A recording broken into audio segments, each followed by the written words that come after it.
Hi, I'm Dr. Jessica Babbage, board-certified physical therapist and medical advisor with FemHealth. Welcome to FemHealth's Core Recovery Program. Today we are going to learn how to assess and measure a diastasis recti on yourself. Diastasis recti, or that separation of your abdominal muscles, is common during pregnancy and postpartum. However, it is not limited to these populations alone. Babies, children, and folks who have never been pregnant or postpartum can also have a diastasis recti, and this is a sign of core dysfunction.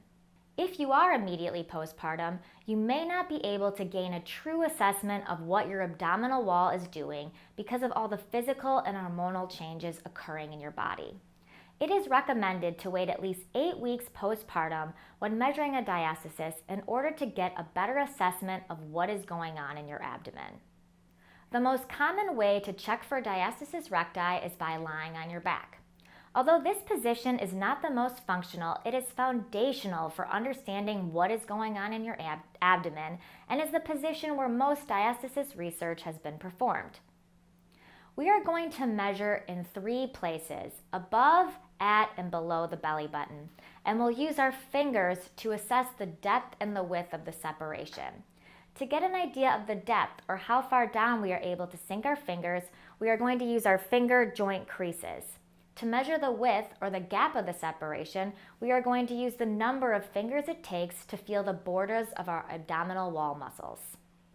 Let's get started. Lie on your back with your knees bent.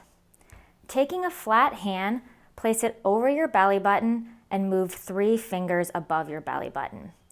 Now curl your head and neck up and sink your fingers in vertically into the tissue to notice the depth of the diastasis, or how far down it goes. Next, move your fingers horizontally to notice the width and how many fingers it takes to feel each side of the rectus abdominis. Come down. Now we're going to go to the belly button. So with a flat hand, place your fingers on top of the belly button, curl your head and neck up, and sink your fingers in vertically, noticing how far down your fingers go, feeling the depth. Next, turn your fingers horizontally, noticing how far apart or that width is. Bring your head down. Lastly, we're going to feel below your belly button. So you're going to take 3 fingers below your belly button, curl your head and neck up, sink your fingers in vertically, noticing the depth of the diastasis, and then turn your fingers horizontally, noticing the width between those 2 muscles. Bring your head down. Now that we have measured your diastasis, let's see if we can reduce the width and depth with cueing your deep abdominal muscles.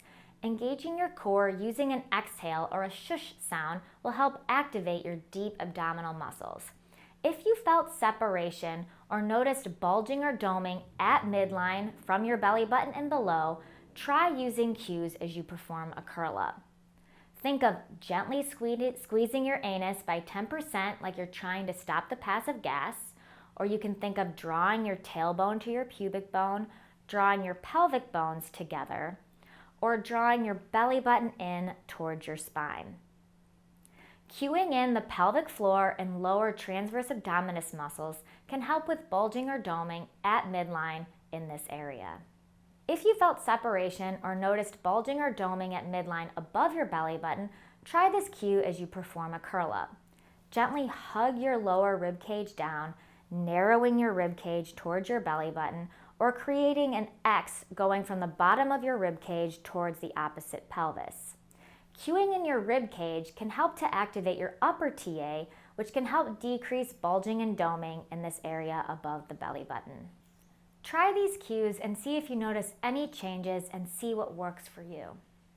Besides using these strategies with exercise, you can also use these cues throughout your day, especially if you noticed any bulging or doming through the midline of your abdomen during everyday activity. Measuring your diastasis can provide helpful objective information as to whether or not your diastasis is healing. If you need help with an assessment or progressing in your healing, we recommend seeking out a skilled pelvic floor physical therapist who can help. Thanks for watching. I hope you all found this helpful and interesting. If you want to keep learning health information from experts, be sure to hit the like and subscribe button below. The The doctors at Fem Health are here for you and your family.